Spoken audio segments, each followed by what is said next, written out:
안녕하세요. 강현재입니다. 오늘은 좀 재미있게 뉴스를 한번 분석해 보고자 합니다. 이 정치권은 정권 창출 또는 총선에서의 승리 이런 것들을 위해서 사실상 경쟁인데 좀 더 심하게 말하면 전쟁을 치르죠. 전쟁에는 가장 중요한 것이 또 전략 아닙니까?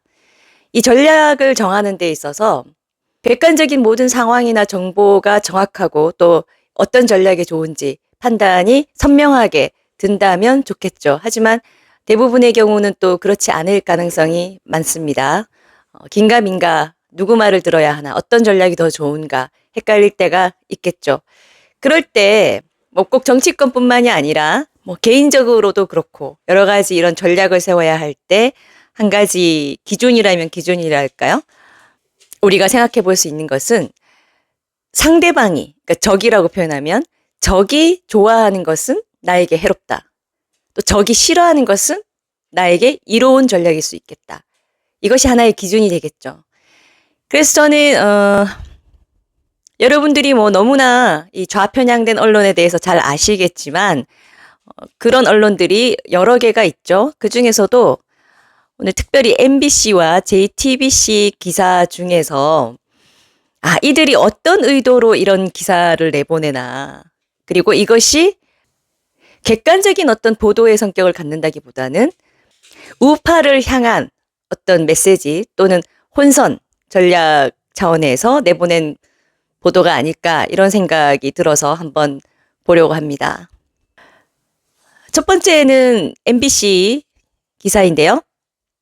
타이틀 자체가 참 기가 막힙니다. 윤 대통령 기소 시점으로 헤어질 결심, 국힘 언제 윤과 결별하나. 그 내용은요.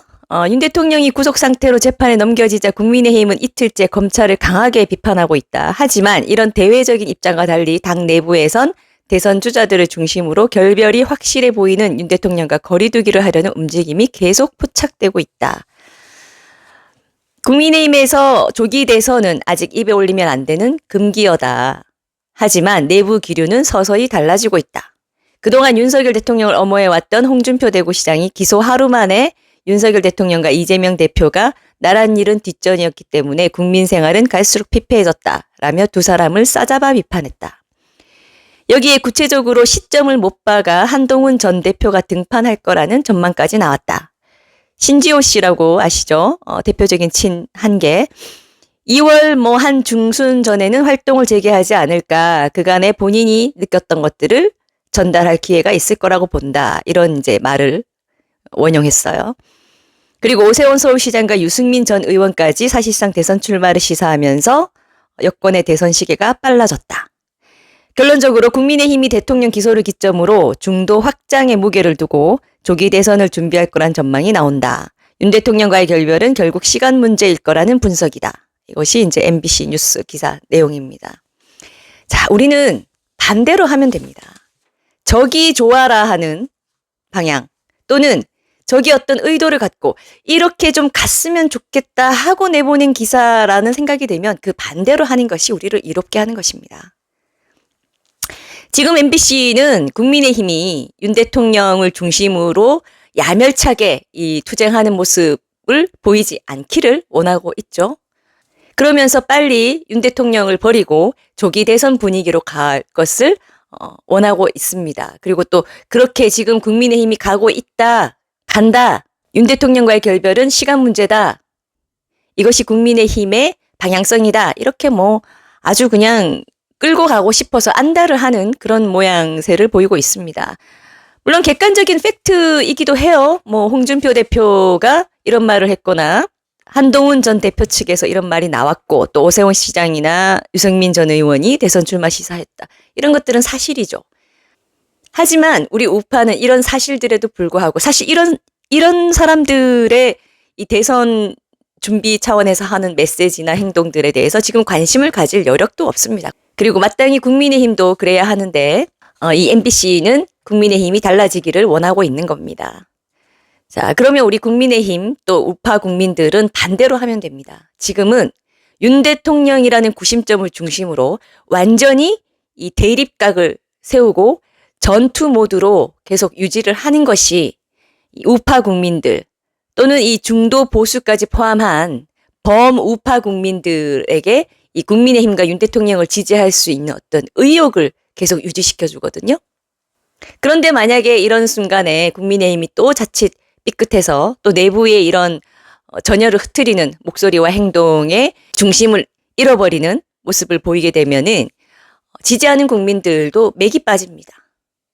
그러면 제가 지난번에도 말씀드린 것처럼 결국은 우파를 총결집하는 것에 승리의 포인트가 있다 말씀드렸었는데, 이 우파를 총결집하기 위한 핵심 요소가 되는 이 선명한 대립구도, 이것이 무너지게 되겠죠.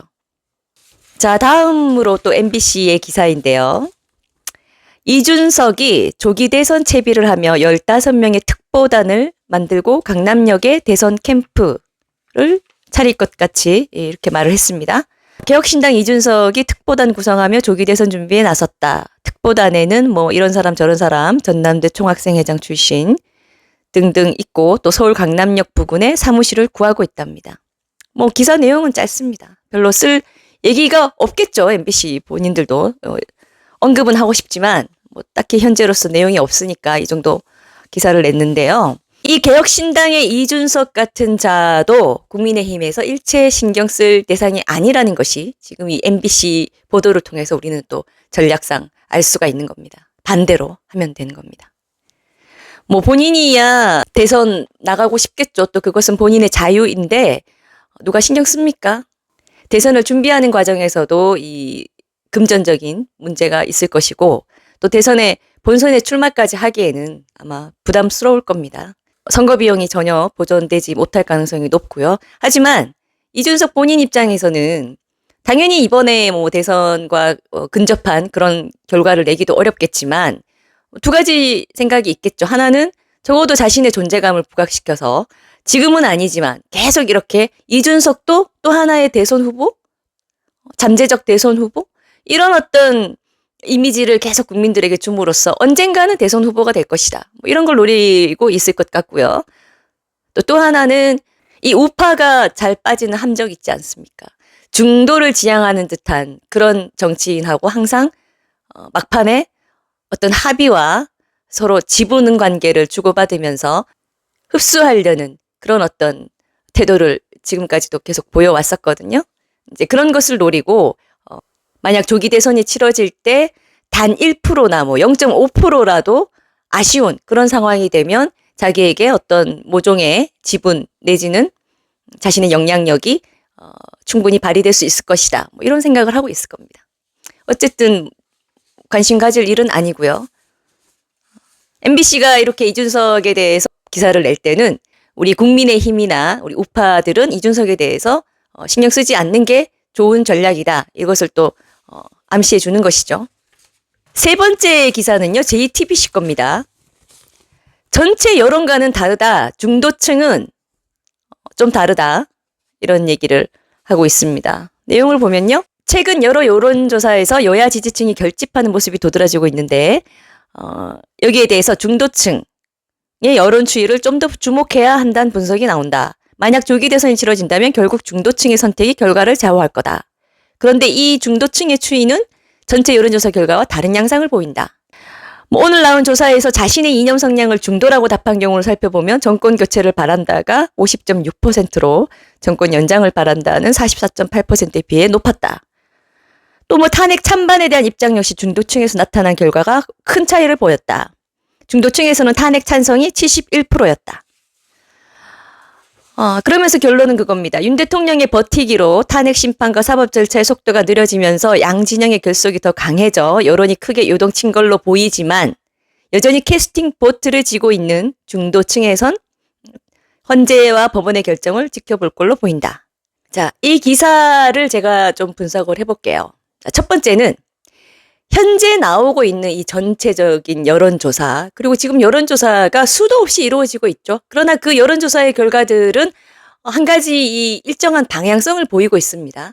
국민의힘의 지지율이 상당히 높다는 거, 윤 대통령에 대한 탄핵 반대 여론이 상당히 높다는 거, 또 윤 대통령에 대한 지지 또는 정권 재연장, 대한 지지도 상당히 높다는 거.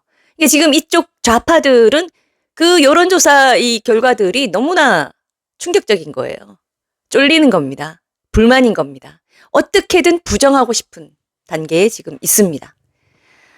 두 번째로, 자, 중도를 가지고 중도층을 분석해야 된다. 이런 뭐 나름의 어떤 예리한 분석인 양, 중도층을 따로 분석해봐야지 좀 더 정확하게 알 수 있다. 이렇게 내놨는데요.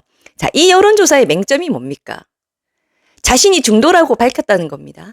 그러면 그 응답자가 실제로 중도인지 객관적으로 확인이 불가능합니다. 가능하다면 이것을 객관적으로 확인할 수 있는 방법 중에 하나는 이 응답자들이 실제로 지난 총선들 또는 대선들에 실제 누구를 찍었는가, 실제 어느 당을 지지해 왔는가라는 것까지 확인이 돼야만 가능한데 그건 좀 불가능하죠. 그냥 자신이 중도라고 말하는 사람들만 갖다 놓고 응답을 받았다는 겁니다. 그 응답을 분석했다는 겁니다. 자, 그런데 만약에 이 중도라고 응답한 사람 중에 실제로 이들의 이 실제 투표했던 그 현황을 까볼 수 있어서 까봤을 때 만약에 70% 가까이가 좌파를 찍어 왔었고 30% 정도만 좌파, 우파, 뭐 번갈아 찍었거나 우파를 주로 찍었다라고 합시다. 그러면 결국 좌파들 갖다 놓고 여론조사한 셈이에요. 이런 맹점이 있는 겁니다. 제가 실제로 이렇게 했다는 건 아닙니다. 그러나 중도층이라고 하면서 분석했다는 것에 맹점이 여기에 있다는 겁니다. 중도에 대한 객관적인 사실관계가 확인되지 않는 겁니다. 수많은 좌파들이 자신을 중도라고 응답하면서 여기에 이 여론조사에 응답했을 가능성 전혀 배제할 수가 없다는 거죠. 이게 무의미한, 부정확한 애초에 그런 전제를 갖고 하는 이 여론조사를 가지고 또 분석이랍시고 해놨습니다. 또 세 번째 알 수 있는 건 뭘까요? 이들의 의도입니다. 네, 결과적으로 중도 띄우기는 좌파 돕기다라는 것을 다시 한번 우리가 확인할 수 있죠. 아까도 말씀드린 것처럼 적이 좋아하는 것은 우리에게 해로운 것이다. 이런 중도 띄우기를 통해서 우파의 전열을 흐트리고 또 우파 총결집이라는 것을 방해하고 싶은 거죠. 지금 계속 이어지고 있는 이 범우파 자유민주주의를 사랑하는 국민들 다수가 점점 깨어나면서 뭉치는 것에 대해서 그 맥을 끊고 싶은 거죠. 네, 여러분들은 이미 너무 이 좌파 언론들이 어떤 의도에서 어떤 기사를 내고 있냐 뭐 잘 알고 계실 거고 또 어떤 분들은 심지어 몇몇 이런 매체는 아예 쳐다도 보지 않는 분도 계시겠지만 또 다수 국민들은 그렇게까지 민감하게 알지 못하고 이 언론을 대하니까요. 자, 오늘은 뭔가 의도하는 방향성이 비교적 잘 보이는 그런 기사 몇 개를 뽑아서 한번 같이 알아봤습니다. 구독과 좋아요는 가장 쉬운 애국 운동입니다. 감사합니다.